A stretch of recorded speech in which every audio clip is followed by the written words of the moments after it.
Hi, this is Zibby Owens, and you're listening to the award-winning podcast, Moms Don't Have Time to Read Books. I'm also the host of Moms Don't Have Time to Lose Weight, and I'm the editor of the anthology, which you should run out and buy, called Moms Don't Have Time to, a Quarantine Anthology. All proceeds of that book go to COVID-19 vaccine research. And I'm the editor-in-chief of Moms Don't Have Time to Write, a new publication on Medium, and we're accepting submissions, so please send your personal essays there. And if all that isn't enough, you can follow me on Instagram at Zibby Owens, and my website is zibbyowens.com. Okay, now back to this amazing podcast. Peter Hoffman is the author of What's Good, a memoir in 14 ingredients. Peter is the curious cook's cook. As the former chef owner of Savoy and Back 40 restaurants, he trailblazed farm-to-table cooking in New York City. His opinion pieces have been published in the New York Times, Edible Manhattan, and Food and Wine. Hoffman served on boards of the Green Market and Chefs Collaborative and is a Slow Food NYC Snail Blazer Award recipient. On most market days, he can be found on bicycle, foraging Union Square Green Market for the best in seasonal ingredients, and partaking in its Village Green community life. Welcome, Peter. Thanks so much for coming on Moms Don't Have Time to Read Books to discuss What's Good, a memoir in 14 ingredients. Yeah, thanks, Zibby. It's great to be here with you. No problem. So would you mind telling listeners about your book and how you decided to even make this a book? What was the impetus for inspiration for starting it and why this format? Yeah. So let's see. The book is both a memoir, which is sort of my development as how I became a cook and then a chef and then an owner of a restaurant, running Savoy restaurant and Back 40 for over 2 decades. And interwoven with that, sort of alternating chapters, is there's memoir chapters, and then there are chapters about ingredients following the progress of the seasons in a year in the Green Market at Union Square. And so in some ways it's a book that's about the business of being in the food world, and then the art and the passion, sort of, so that those ingredient chapters are my muses in many respects. It's sort of like what keeps me fired up as a cook and interested in the work itself, as opposed to sometimes that the business is what we have to get through to just keep it moving along. So it's interesting in that it kind of toggles back and forth, so that you come with me and you stay with me as the cook that I am. And you're also learning about my growth and development and the challenges in the business and things like that. The impetus for the book in many ways was after having run restaurants for over 26 years and worked as the chef and as the creative director and the teacher, auteur in many ways for lots of employees in the restaurant. I realized that I had stories to tell that were mine alone. And I don't mean in any, that it just in the development of my personal vision, and that moved cooks forward and changed the way that they viewed their work and their cooking. And it was time to put that down on paper so that more people could access than just the people who worked in my kitchens. And so that's what the book is. And it's this very interesting kind of personal. It's about family, but it's scientific, but not too geeky, and still pulls back the curtain on what life in a restaurant can really be like. A little bit environmental. It's kind of a very interesting blend of those things that get, in many ways, go back right to what the title is, which is what's good. Why are we cooking? Why are we living? What's it all about? And to do that through foods that are not esoteric. They're ones that we cook with every day, that we go to the farmer's market and bring back into our kitchens and want to have a deeper appreciation for, so that we have a deeper appreciation for sitting down at the table and sharing a meal together. Amazing. So, I have to say, I dog-eared the chapter about strawberries, which are like probably one of my favorite foods. And you said that there's some amazing strawberry that's better than anything else you've ever found before. So now I have to figure out how to track this down. Well, next time it's a 3-season berry. That's why it's called the Tri-Star. And because most berries, like the Long Island berries, they're finished now, right? We've moved on to the darker fruits and the stone fruits and things like that. But the people who are growing the TriStars, and they're going to be throughout the summer and into the fall. And if you're in the city, I'd be delighted to meet up with you and go to Union Square and show you the berry. Amazing. All right. I'm going to need to do that next time I'm in New York. Perfect. Well, I was really drawn. Well, there were two things that I found particularly interesting. Well, many things, but whatever. One of them is that you were kind of a locavore before this became a thing, and like this eating locally, sourcing ingredients, all of that became like kind of exploded as something cool and hip to do.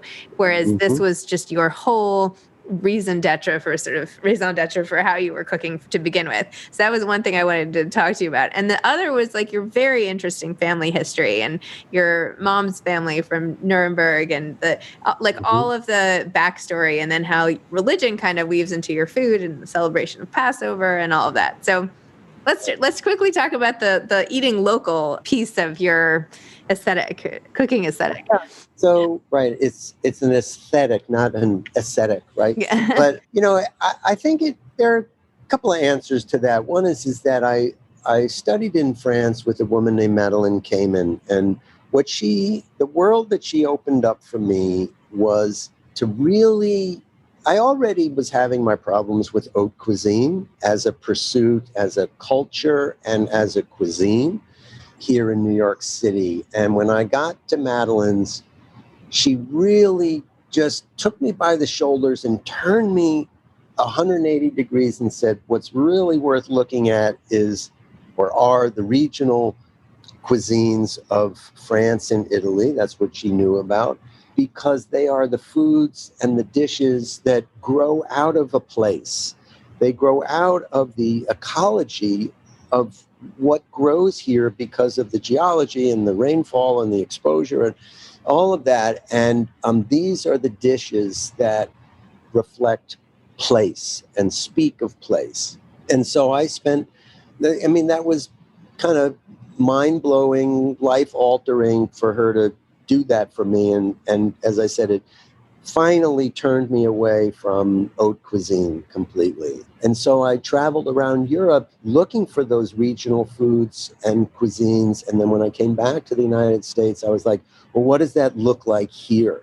And pursued that. And some of that was about beginning to make connections with growers who were growing foods in our region, or maybe sometimes outside the region, but were growing for taste and growing for excellence, not industrial production. And slowly I started to realize that was my point of inspiration in terms of what to cook, what dish are we going to make. And so it was kind of combining the regional cuisines of Europe, in particular the Mediterranean, with what's growing in our region. And that's what we explored over those decades at Savoy, and it's still the way I cook. I mean, I sort of have this balance between what's in the larder, what's always on hand in my kitchen, and going to the market and going, what is peak freshness, peak ripeness, and what am I going to come home with, and what are we going to make for dinner? So, what did you have for dinner last night? So dinner last night, it was it was interesting. It's descriptive, but so it was sort of a pulled together little bit of leftovers in a certain way. So there was some corn that I had grilled, and we didn't eat all of it the prior night. And I made a salad of the cold grilled corn with kimchi that was in the fridge, and some cucumbers and ripe peaches. So it was hot and sweet and spicy. So that was sort of a relish to go with some barbecued parts of chicken. Also kind of leftovers. I had bought a whole chicken, used most of it for a dinner for 4 people. And what was left were 2 legs and a thigh that I split for just Susan and myself. And that was marinated in garlic and parsley and some anchovies to bring sort of umami salt into the picture, the little bit of smoke from the barbecue. And then and then I made a potato salad with rice vinegar and fresh chiso from the garden. So interesting. very light, very simple, easy cooking. All that, it was still hot yesterday afternoon, and the stove was only turned on to boil the potatoes, and the rest of it was outdoors or already cooked. So, Awesome. Sorry, that was I was just curious as to, but yeah, that's, I mean, so interesting, all the different flavors and things that you wouldn't have thought would necessarily go together, but that's why you're a right. chef. But anyway, so tell me a little more about your family and the background. And I also thought it was so great how you wrote about Hortense. Is that how you pronounce her name? Your sort of housekeeper growing up who cooked a lot at home, and the influence of her and her cooking. Because I feel like most people do not discuss that so much in literature. And you have a very literary sort of memoir here. And anyway, tell me about that decision to include her.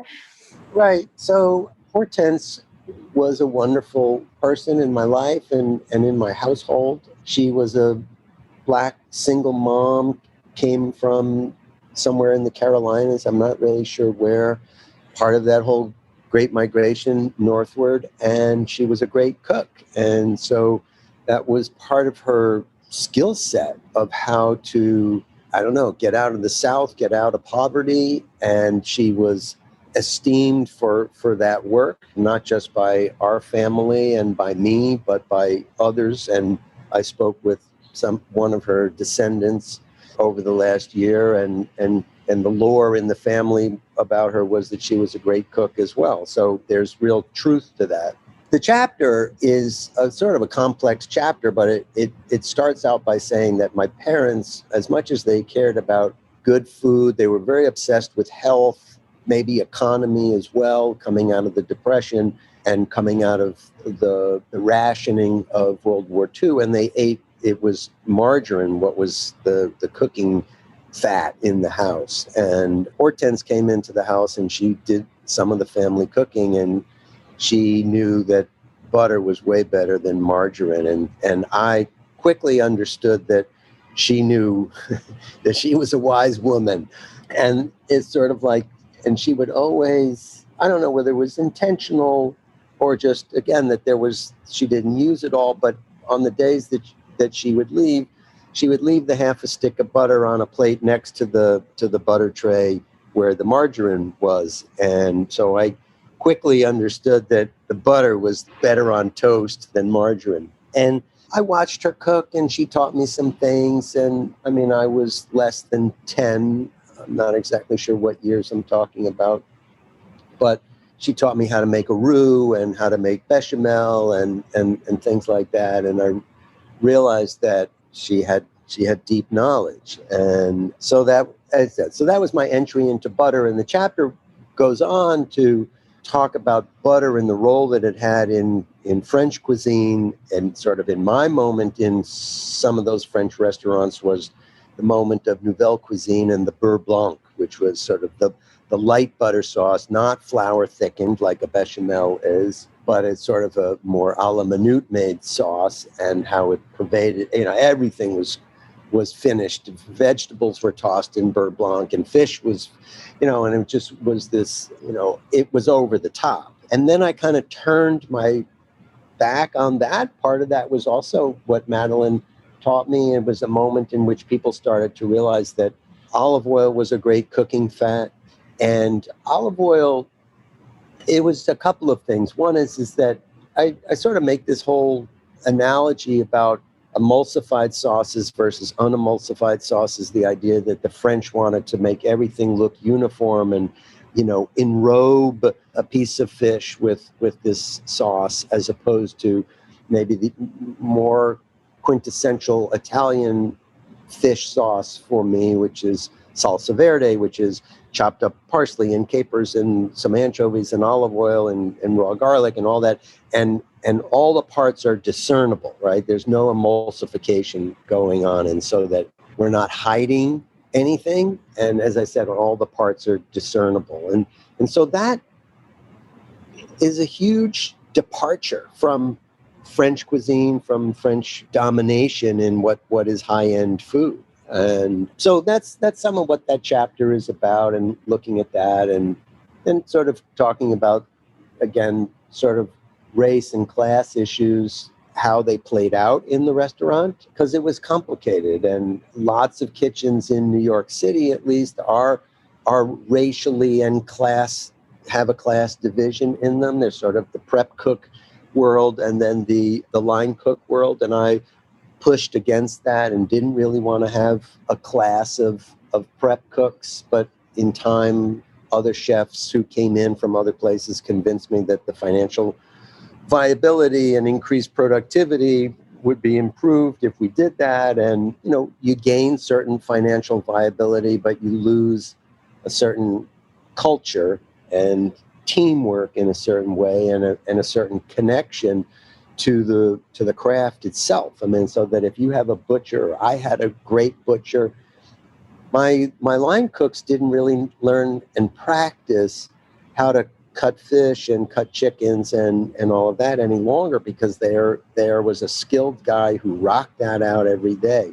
And so it's harder to develop one's artisanal practice when you have that kind of division of labor. So I pushed against it, but I still had to figure out how to be, financially viable in a restaurant world in New York City. So that's a little bit of what that chapter is. And so as you can see, it's everything. It's sort of like I'm talking about what was in my refrigerator when I was 7, and who was in the house, Hortense, who taught me to love food, and then French restaurants, and then into my kitchen, and and my wonderful butcher.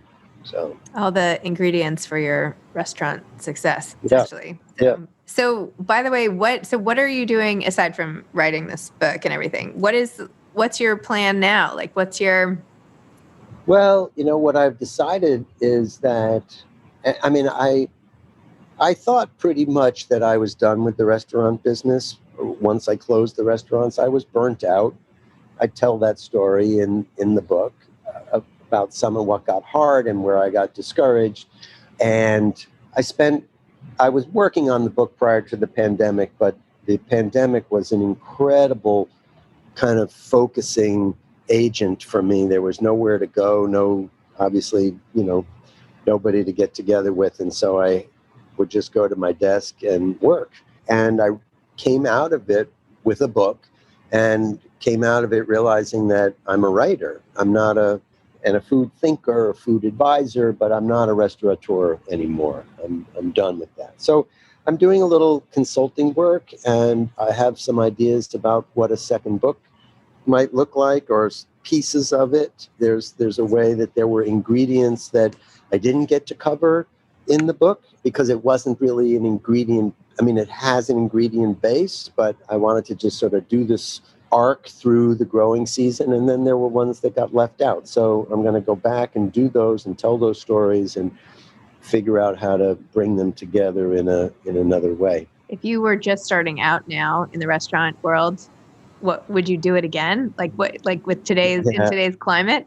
Well, that's a good question, Zibby. It's a really, really tough moment. I think that, I think the pressures are what we're seeing in many respects is this kind of move away from the middle. There's the high-end restaurants, and then there's the more, I don't want to say fast food, but the fast casual and the cloud kitchens or the ghost kitchens. And I think it's very challenging for a small mom and pop or just a small artisanally run place to thrive. But as the goal of setting up a way to explore cooking and to develop one's cuisine, I think there's still a lot of drive for that in young cooks who find that passion. And so were I 30 today, like I was when we opened the restaurant, yeah, I think I would find another way to try and make the equation work.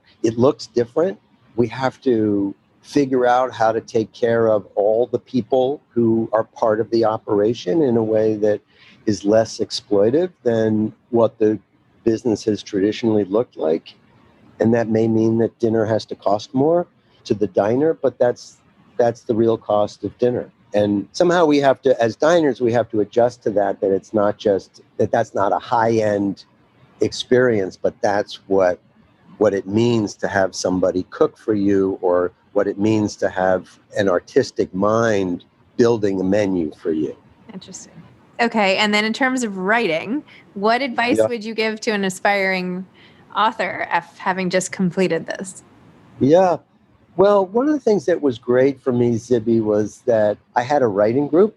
Okay. I wasn't really able to wrangle myself to the, meet my own deadlines kind of thing, even though I tried to work at it every day. But having a group that met on a regular basis, for me, it was basically monthly, and needing to bring a piece to that. And so that was another chapter was a great impetus. And in the beginning, I mean, it still was this, but the people, I was the only kind of non-real writer in the group. Everybody else, they were English teachers or ghost writers and things like that. And so I didn't always feel competent to critique their work, but in time, I realized that I am perceptive and have perception as a writer or as a reader, and listening to that conversation of listening to other people talk about both my writing and other people's writing, it really upped my game, and I became a much better writer and a much better critic, or, I don't mean in a snotty way, but just as a critical thinker. And so my writing improved dramatically because of that writing group and those relationships. So highly recommend not being alone with it and just getting comfortable putting it out there. And even if people kind of, like, I would come home in the beginning feeling like, my piece had been torn to shreds, and so a little discouraged, but still knowing that people were encouraging me and that I should keep going. Excellent. Great advice. Yeah. I know I'm always so afraid to show people, and then they have comments and I'm like, oh, but your comments are right. Yeah. Well, that's the thing is, first of all, is that not all the comments are right. Not all the comments. Yes. But that's the thing is like, so you listen to, it's not so much like, she didn't know what she was talking about, So it's like, you just go like, okay, that one I don't agree with. But the ones that do make sense, you go, yes, I already know that. Mm-hmm. And so there's a honesty that you can have with yourself and go, yeah, that's true. And go back and go, okay, I want it to be better. Yep. So it's good to share it. There's some way that we feel secretive about it and we're protective. But in fact, it's going to be a better product, and our editor is going to be happier because it's far further along, because someone has helped stimulate our thinking and made us up our game. Yes, 100%. Yes. Excellent. Well, Peter, thank you so much. Thanks for talking about what's good. Oh, it was wonderful to talk with you, Zibby, and I'm glad you enjoyed it, and thanks for sharing it with all your peeps. My pleasure. Now I'm hungry. Now I got to go have some lunch after all this talk about food. So, okay. All right. See you at the farm Bye-bye. stand. All right. Bye-bye. Thanks for listening to this episode of Moms Don't Have Time to Read Books. Don't forget to follow me on Instagram at Zibby Owens and at Moms Don't Have Time to Read Books. Also sign up for my newsletter at zibbyowens.com and sign up for my virtual book club and meet lots of authors on Zoom every other week. Thanks so much to Steve and Ryan at Texture Sound for the sound editing. And thank you to Morning Moon Productions for providing this fantastic intro and outro music.